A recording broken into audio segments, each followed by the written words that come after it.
Player 2 on the right is Andrew.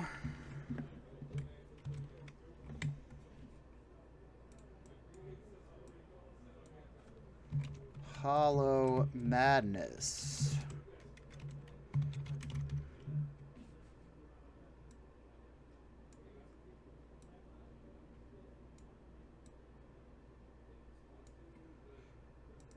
And player 1 is playing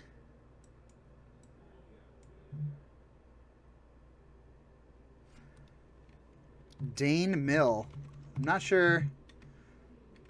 I think it just might be a mill strategy here. So this is Kevin on the right, or on the left, playing mill. There we go. All right, so we are off to the races here. Hollow Madness, Andrew on the right. I have no idea what that means. Probably Hollow One is going to be in this deck, discarding a lot of stuff. Kevin on the left playing Mill. So this deck is based around trying to, well, basically stuff like Archive Trap is going to be what Mill is doing. Just taking cards off the top of the deck, putting them directly into the graveyard. Not getting to draw any of those because secondary losing condition of this game is if you have no cards in your library and you go to draw, then you lose the game. So Kevin is trying to make it so his opponent does not have a deck. Whereas Andrew is drawing some cards off a Street Wraith here. Gets to pay 2 life to cycle. So he has cycled twice this turn. More than likely he is going to try and cast a Hollow One. Hollow One. Where's my Hollow One? So a Hollow One basically gets a discount for each card that he's either cycled or discarded. What is this? He's paying 1 red or black for a spell I've never seen the art of.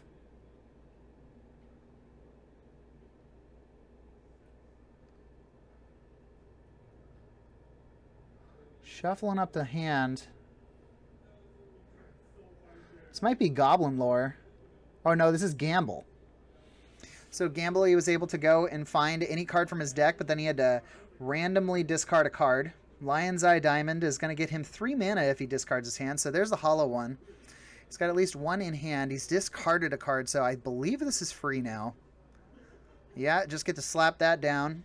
Gets a 6 generic mana discount at this point. Cracking the Lion's Eye Diamond, getting rid of the hand. Oh, we're gonna get a Basking Rootwalla.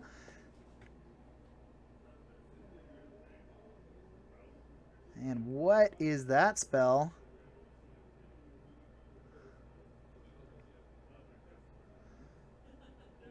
Must be a Vengevine. So I believe this is an Anje's Ravager.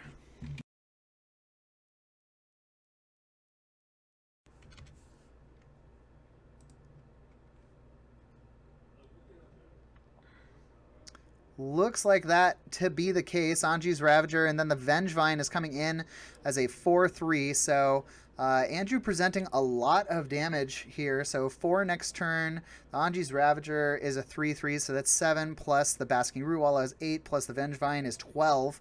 Already crashing in for 4. And we're seeing 2 crabs. So these crabs can make you mill. This is the Hedron crab.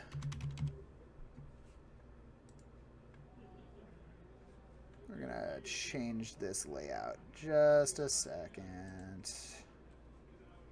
We're going to do just by text. Save. Bring this back up. So the Hedron crab, landfall says whenever you play a land, your opponent mills 3 cards. So each time that Kevin plays a lands now, his opponent Andrew will mill 6 cards if he keeps these 2 crabs in play. But it's going to get really bad really fast here because Anji's Ravager says whenever it attacks, you discard your hand and draw 3 cards. So not only is Andrew crashing in for 11 here, but he's also refilling his hand. So there's even a Hogaak in the grave. Oh my goodness. So Kevin deciding it's more important to try and stay alive. Bins his crabs. Still going to take 3. I thought Vengevine had trample, but I guess it doesn't. More than likely, we're about to see Hogaak come back here. Oh, he might not be able to cast it yet. So Hogaak, the Arisen Necropolis. Can't spend mana to cast these cards. It's got Convoke and Delve. That's the only way that you actually can cast it. So for all of that generic mana, you can just exile 5 cards from your grave, and then you have to tap 2 either green or black creatures, and then you get an 8/8 with Trample that you can cast from your graveyard. We did see that Archive Trap there. I guess there was a search. I'm not sure what Andrew searched for that turn. He didn't crack his fetch. But that was 13 cards off the top. So Kevin's got to perform a miracle here. He's got to brainstorm. What can he do? Because he's presented with lethal damage on the board here. Exactly lethal, I think. So we're going to see tapping in islands. Decide to drop a crab. Mill 6. That's pretty good. Was that an Exhume in Andrew's yard that just went there? Okay, so we see... it's just another crab, so might be a repeat. He might actually even keep a crab to get some good milling next turn. If he's got another Archive Trap, the game might not be over yet.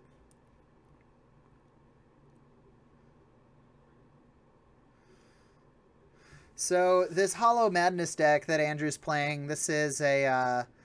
we've seen this in Modern before, but the big difference... This used to actually be a huge deck in Modern, now that I think about it, because that's where Hogaak was still legal. But now that it is banned from that format, it just didn't quite catch on in Legacy due to how much graveyard hate there is in this format. But I do admire Andrew for going hard. So here is the exile. We are seeing the Hogaak Arisen Necropolis getting paid for here. Have to tap the Vengevine and the Basking Rootwalla. Can't actually use the Ravager or the Hollow One to pay for Hogaak. Just exiling lands, might as well.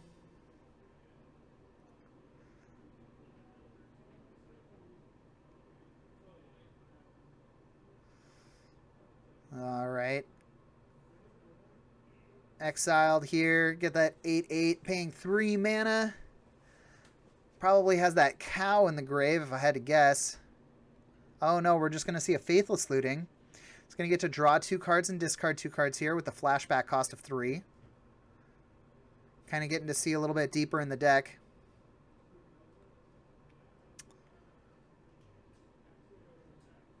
This deck is clearly based around the idea of madness and discarding. I think that's a Flaming Rootwalla. And because 2 creatures have been cast, the Vengevine that has just been sitting in the grave due to... Well, Hogaak doesn't have haste.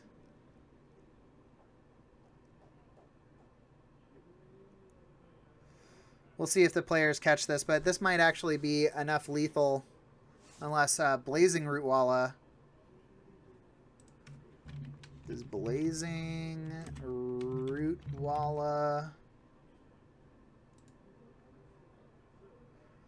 Does have Madness 0, gives +2/+0, activate only once each turn. I'm sure Andrew wasn't quite familiar. He did say that this was a new deck. I am sure that there wasn't anything giving all of those creatures haste, but it was an overwhelming board presence to the point that Kevin did see the writing on the wall. I don't think he was going to pull it out there. And we are off to game 2. These players are sideboarding. Ooh, it looks like Kevin has a Thought Lash in his side.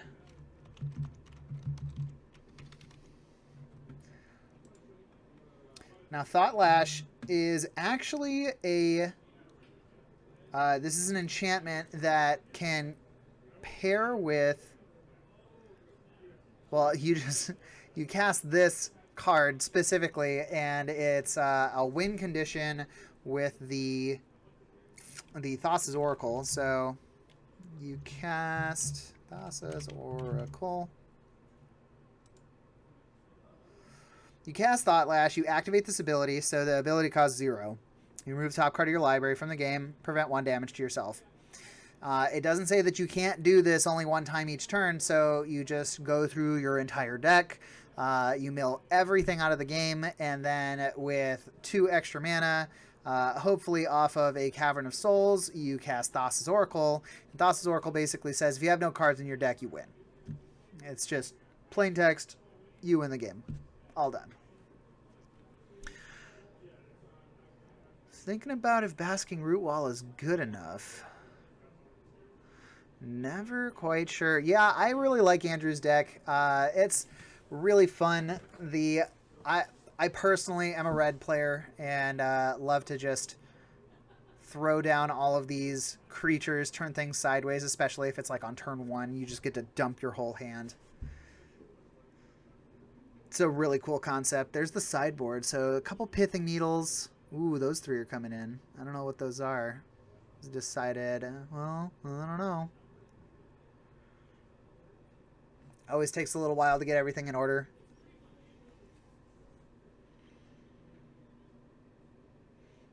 Andrew's got a huge deck now that I think about it. It might be triple sleeved. Might be double sleeved. The mill deck is a little bit poised. He's not in the best shape since he's kind of just sitting there not doing anything. It's more interaction with your library, and then like you're fine until you're not. And so I do like this backup Thought Lash, Thassa's Oracle. Basically, Kevin can pivot into a combo deck that nobody is thinking about. Am I too loud here? Turn it down just a little. That might be better. Well, hope you guys are enjoying. Hope anybody's watching the stream. I don't know if I'm just talking to myself into the void.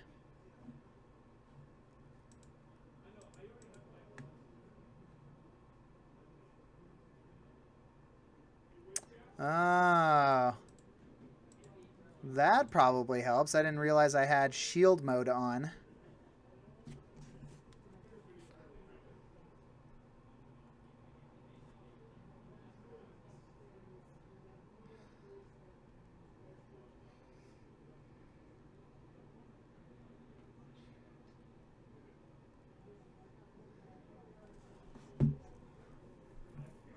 Well, hopefully if anybody was trying to join there, now you can. Hope I didn't screw myself. Alright, we are going into game 2 here. There aren't any Uro Titans of Nature's Wrath in this game.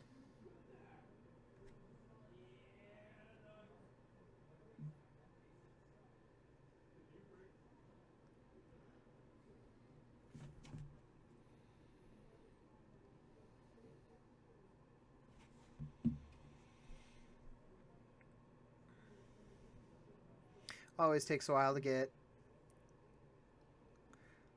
everything squared away here. The players do have 34 minutes left. That timer very important. Some of these games do go for quite a long time. If for some reason you are joining this and have no idea how Magic is played, we get 50 minutes per 3 games of Magic. So it's best 2 out of 3. You got to knock all 3 of those games out in 50 minutes. If you don't, then it goes to draws. Kevin says, Snap Mull.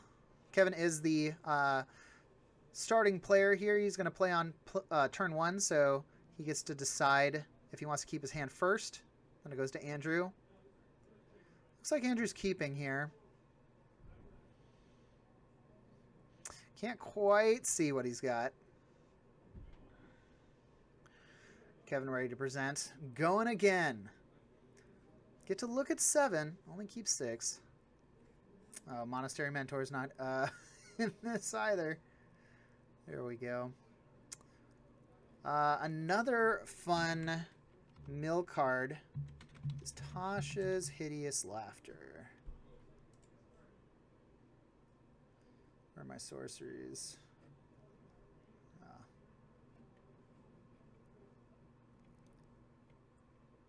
There we go. Ooh, starting with a Leyline of the Void. Now that is a pretty good card.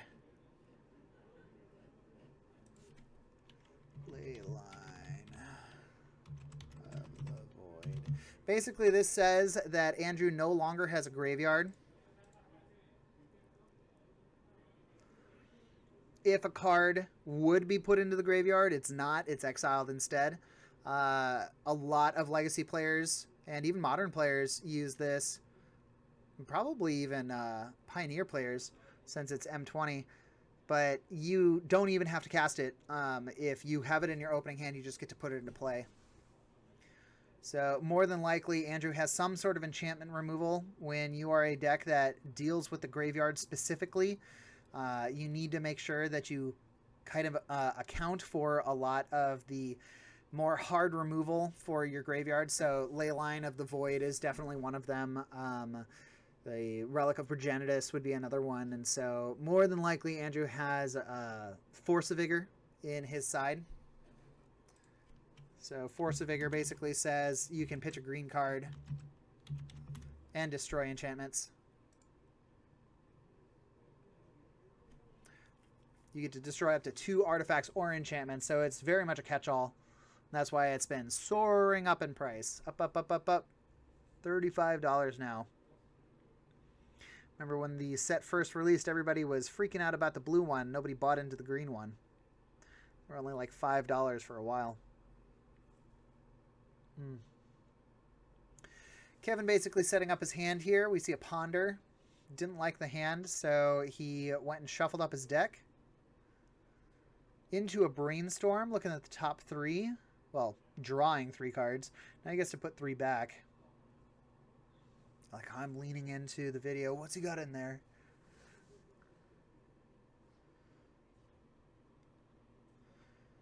Putting 2 back. Usually going to be the cards that he doesn't want, because potentially he could be playing another land, and if he plays a fetch lands, then he can just get rid of that chaff.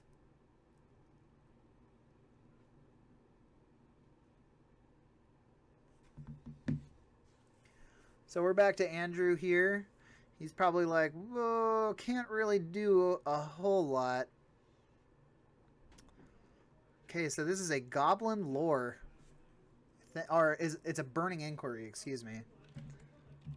Burning Inquiry.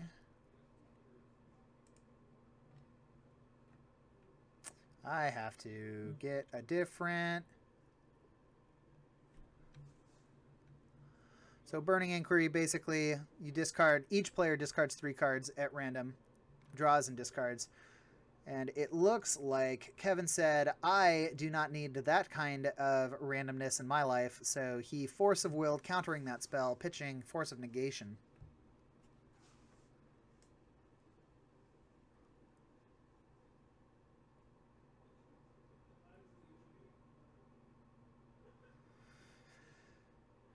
Andrew kind of really trying to decide here what the plan is. Decides just to pass it back. I think Andrew might be a little stuck. Dark Ritual, 5 mana. Helm of Obedience. So we have pivoted into a combo deck. Helm of Obedience actually winning the game there.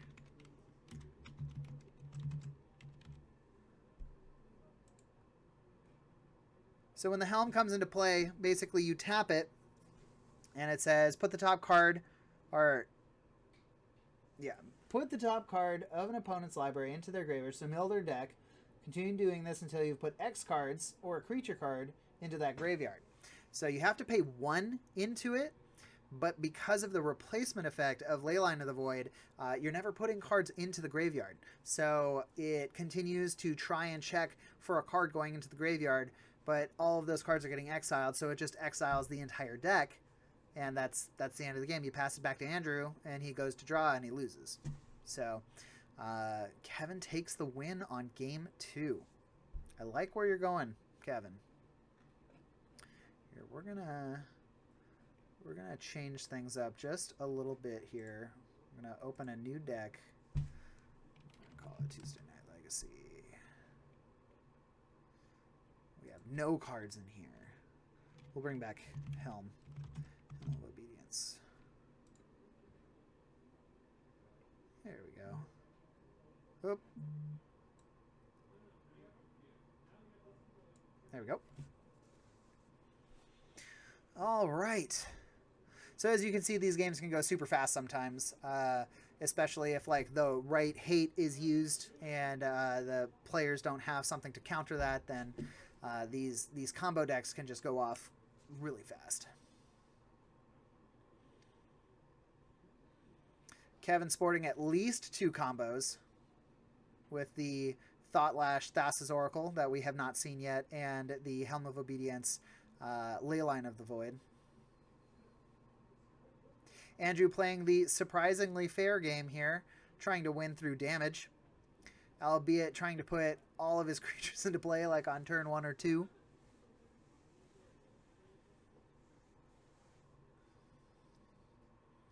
So we will see what other hate Andrew has.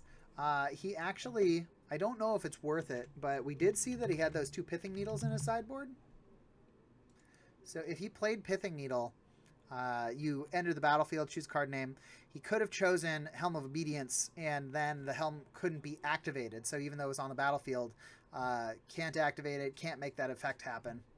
So I don't know if Andrew decided if it was important enough for Game 3 to put those Pithing Needles in, because we have no idea how much Andrew depends, or Kevin depends on this Leyline of the Void, Helm of Obedience strategy. Although he is poised, it's pretty much beneficial for him to go for it, because getting rid of Andrew's graveyard is beneficial to him, since Andrew depends on it so much.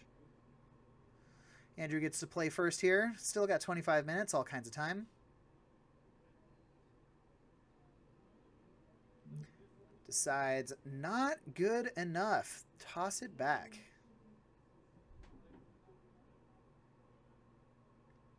So I personally love the little lizards that Andrew is playing. This card has been a legacy staple, a vintage staple even, for the longest time. When it first got printed, when did you first get printed, Basking? Well, Switch printing. Ultimate Masters, Dual Deck, Vintage Masters. No. Torment. Torment was the first printing of this card. So this was back when Type 1 was a thing, which is basically what Standard is now. There was a really fun discard deck with Wild Mongrel. You can play all of your Basking Root Wallas for free, but you can give this guy +2/+2 until end of turn, making it a 3/3. Play it on your first turn. All right, no Leyline of the Void from Kevin. Sometimes you just don't hit it. We're seeing a Street Wraith cycled there. Street Wraith kind of auto-include in these discard cycling decks, because you're just paying life to cycle. Ooh, a turn 1 Dark Ritual into Ensnaring Bridge.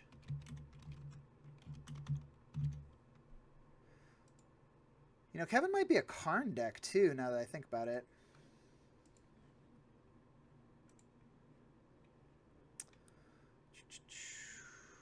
There we go.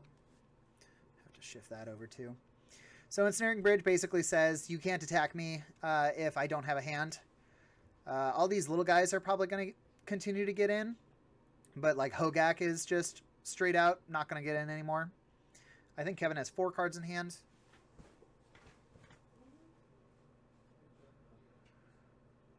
Seeing 2 dual lands for Andrew, a Taiga, and I think that's a Plateau. A Faithless Looting. Gonna draw some cards. Discard some cards. Maybe we have some Madness. Ooh, he does have a hollow one. So if he discards these 2 cards, keeps that mana open. You gotta discard the cards first. That's fine, though.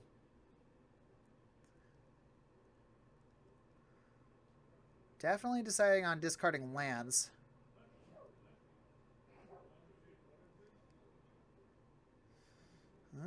Really thinking about it. So when he gets to play this hollow one, he only has to pay 1 mana for it, because the double discard is going to discount it by 4.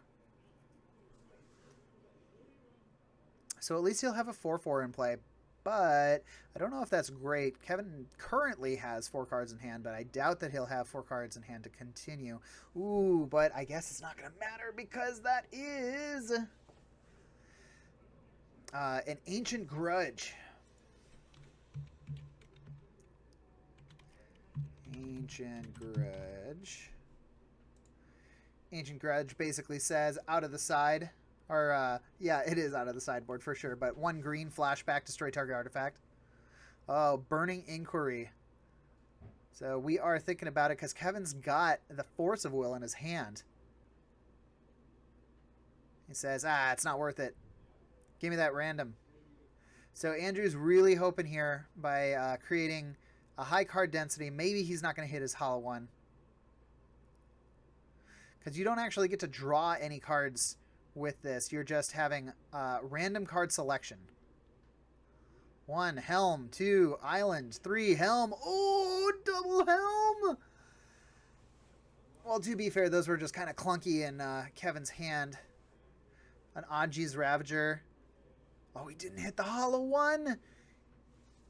He gets the 4/4. There's hollow one. And he decides, okay, that's good enough for me.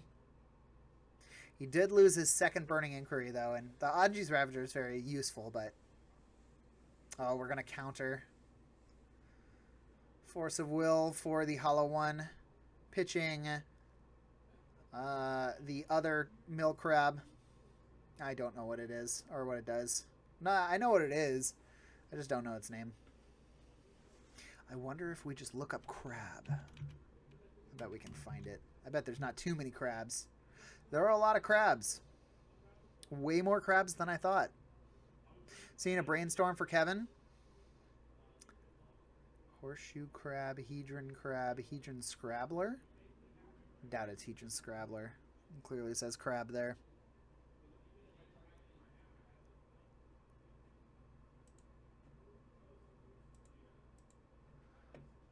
Just searching for crabs real quick here. Don't mind me. It's a Ruin Crab. Ruin Crab a little bit different.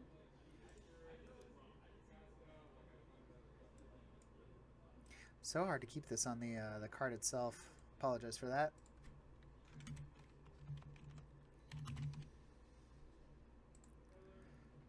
So Ruin Crab says whenever a land enters the battlefield, each opponent mills 3 cards. So if you have a bunch of opponents, then you can mill all of those opponents at once versus the Hedron Crab, which is a target opponent.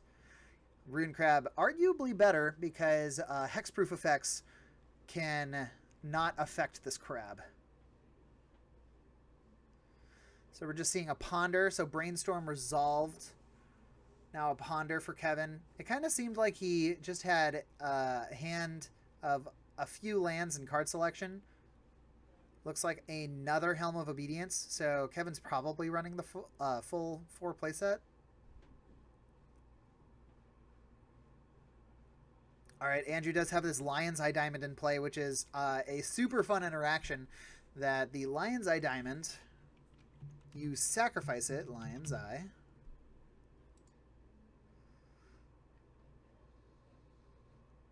The Lion's Eye Diamond says you discard your hand, add 3 mana. So the card goes to the graveyard. The mana goes into your pool. Strass Daddy. Yeah, Ben's in the house. He's definitely here. But like I was saying with the Lion's Eye Diamond, he can discard cards and then pay with the Lion's Eye Diamond mana for those Madness spells. So that's actually really cool. We're seeing another Burning Inquiry being resolved here. Now, I've heard that Ben is on some pretty spicy stuff tonight. Something about a Retreat to Coral Helm combo. But we'll see if he gets on camera.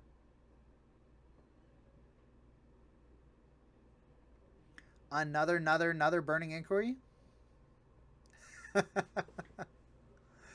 Just discarding the cards. That makes sense. You go for the Burning Inquiry, see if you could hit a Madness.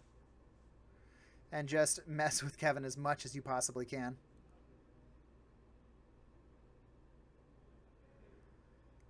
Is that the final 2 Helm of Obediences going to the grave there?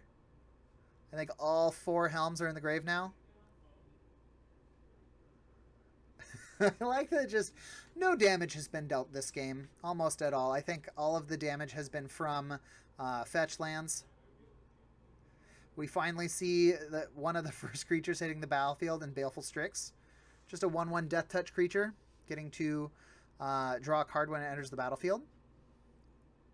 Andrew probably at least has 1 flashback. And he doesn't go for it. That's interesting.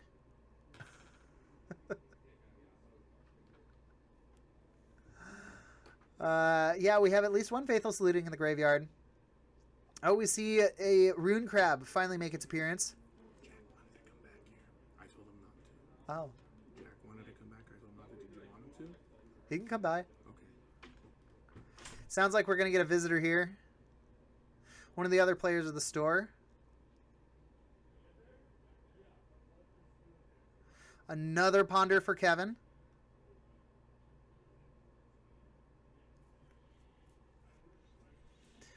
Probably looking for lands at this point. I mean, doing the combo is definitely going to be faster win. Oh, it looked like a Dothy Voidwalker there. I like that too, because if you have a Dothy Voidwalker, so Dothy is basically a creature. Dothy V Voidwalker. This basically is a creature that has the Leyline of the Void stapled to it. So you can just play a Dothy Voidwalker and do the Helm of Obedience as well. Kevin probably looking pretty sad with 3 Helms in his grave. I'm not sure if the 4th one was there or not. We see Andrew going for a Badlands fetch at the end of Kevin's turn. We don't know. Wow, he's got 2 forces there. Force of Negation and a Force of Will. Andrew purposefully didn't go for... He didn't go for the Faithless, taking 1 damage. I thought he would have had something to do at the end of his turn. We're seeing the flashback Ancient Grudge trying to blow up that Ensnaring Bridge, deciding to Force of Will it instead. Force of Negation. It was going to get exiled anyways, but it's fine. But he doesn't lose a life, which might be important. So he decides... Oh, no, we are forcing it. So we're going to take a damage here, go to 17. And we're passing turn.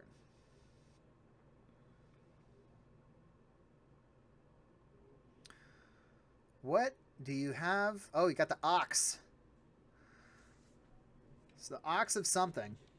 Ox of... Help me out here.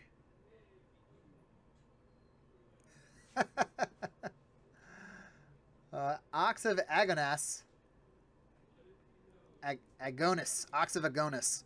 So it only costs 2, but you have to escape it for exiling 8 other cards out of your grave. And it comes in with a +1/+1 counter on it, so it is a 5/3. And you get to draw 3 cards when it enters the battlefield. Well, hey there, Mrs. Tuesday Night Legacy. Welcome to the chat. Good to have you here. We see a Basking Rootwalla coming into play. Discard off of the Ox of Agonis trigger, I'm guessing. The Blazing Rootwalla, also a favorite of Mrs. Tuesday Night Legacy.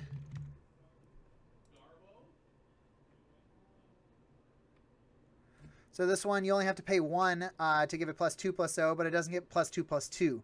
So it's coming in as a 3/1 instead of a 3/3.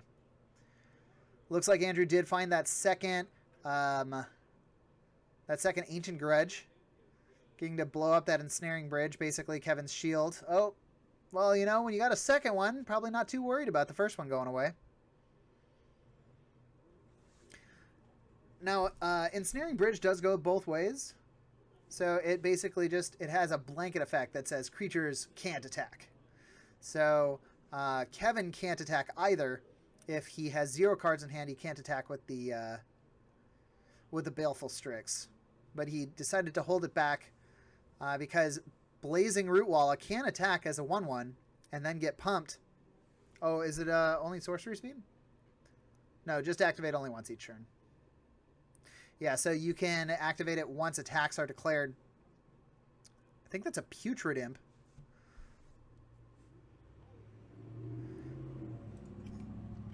Putrid Imp, an all-star of the Dredge deck. Discard a card from your hand, gains flying. Threshold, it's a +2/+2, can't block. Or it's a 2/2 and can't block. So we're seeing the Blazing Rootwalla come in here. If Kevin doesn't block, he'll probably pump it, but decides to trade with his bird. That Ox is nice because it got to basically get him back into the game, but he can't attack with his 5/3, unfortunately. And he can't attack with his Putrid Imp either, since it has +1/+1 from its Threshold ability. Threshold saying you need 7 cards in the grave. And I would guess at this point, Andrew has more than 7 cards in his grave. Although both of these players are almost hellbent. Hey, there's that Pithing Needle. So Andrew did bring in the Pithing Needle. We're seeing a Basking Rootwalla. So Basking Rootwalla, hopefully ride him to victory. Although Kevin is getting in some good mills here.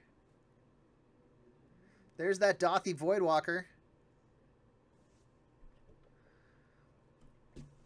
It does have Shadow too, so I mean Kevin may as well attack with it. We're seeing a discard from the Putrid Imp that's going to put that other Basking Rootwalla in play. Putrid Imp saying, you know, just you can discard it anytime and give it flying. And so it is not confined by the normal casting restrictions of a creature. You can pay the madness whenever it's discarded. What is Kevin up to? Oh, I think he sacked his fetch land. He's just going to go grab an island, mill 3 more cards, and now these are going to be exiled. Vengevine, Basking, Rootwalla, and a land. So if Kevin ever feels like it, I highly doubt that he ever would, he could sacrifice the Voidwalker, be able to cast one of these spells that are exiled.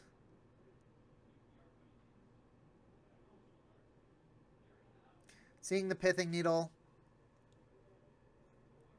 Are we naming Dothy?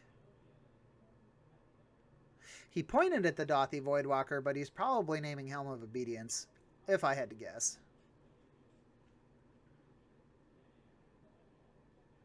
He's probably like, you know, the guy that combos with him. That card. Another 3 and another 3.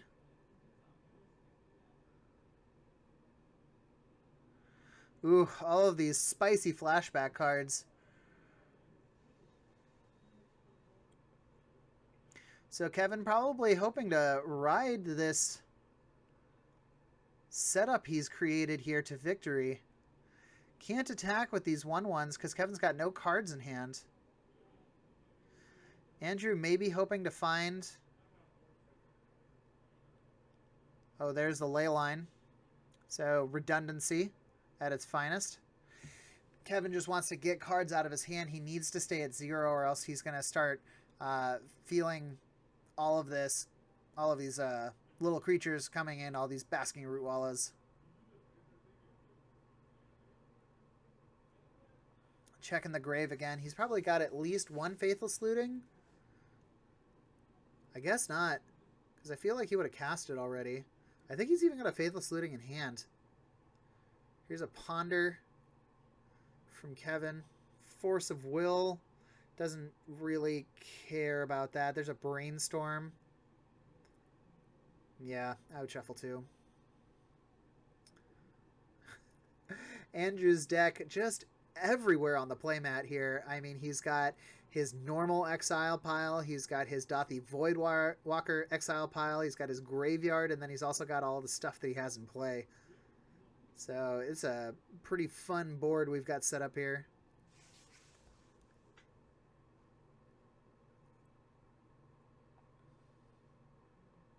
Just playing a land. Another 6 cards going to be exiled. 2 Vengevines. Absolutely brutal. Oh, those should have gone to the special exile pile as well.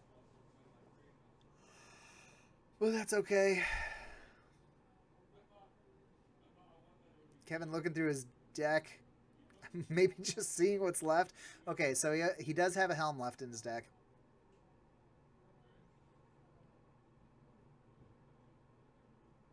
Did he fail to find?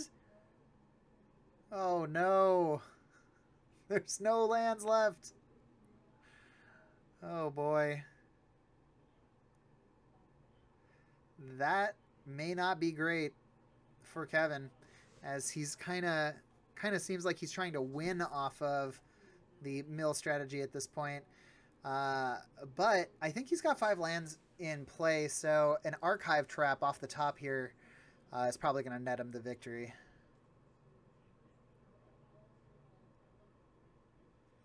Andrew's not out yet, though. Oh, they're trying to reconcile the fact that he failed to find, and they exiled the top 3 thinking that, you know, oh, it was going to be mill 6, but it ended up only being a mill 3 since he didn't have any other lands to find. So they decided to shuffle it up, and I think that's the right call. All right, Anje, you got to make something happen here, man. Gonna pass it back. I guess he's waiting for the Force of Vigor. That's all I can figure. Oh, there's a Polluted Delta. Can't really do anything else. Players have 5 minutes left.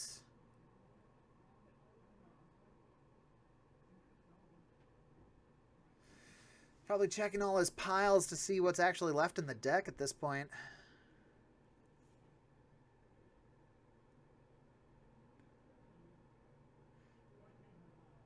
Yeah, I think Force of Vigor is basically the only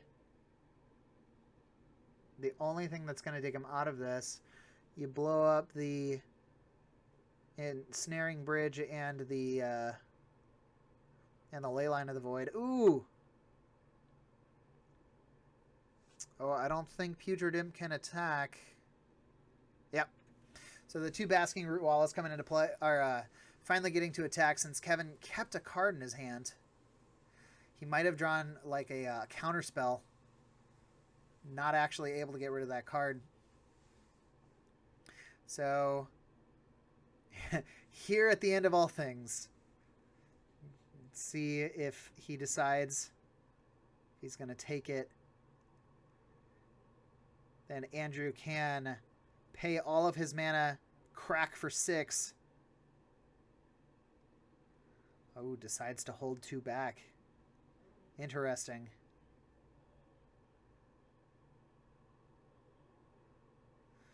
think that slowed down his turn, his clock by a turn. Yeah, I think he's got a Force of Will there. And a Dark Ritual. He can just fire off the Dark Ritual if he really wants to. If he's got 6 mana, he does not. Ooh, this is getting close.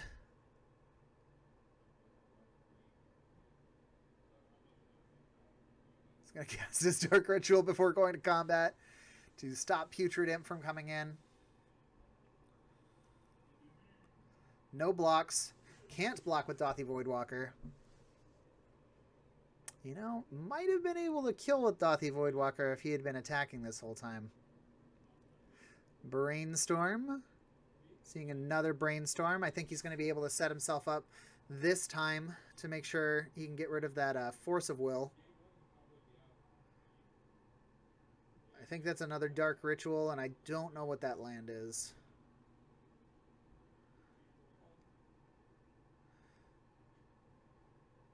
Getting to put 2 of these back. Probably want to put back... So what he can do is put back that Force of Will, and then he can at least shuffle away the Force by using his Polluted Delta.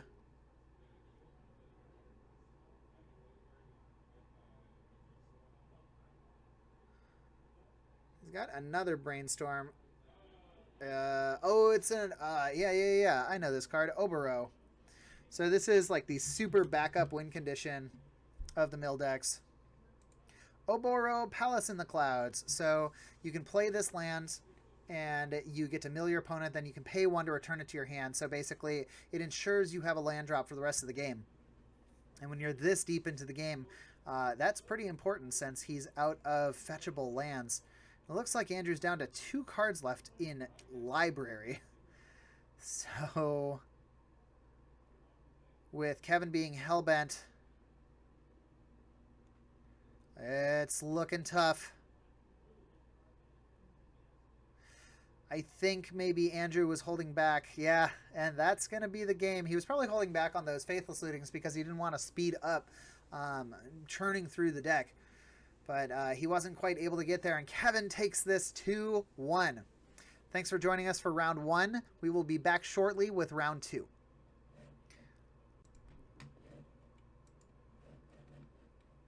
See you soon.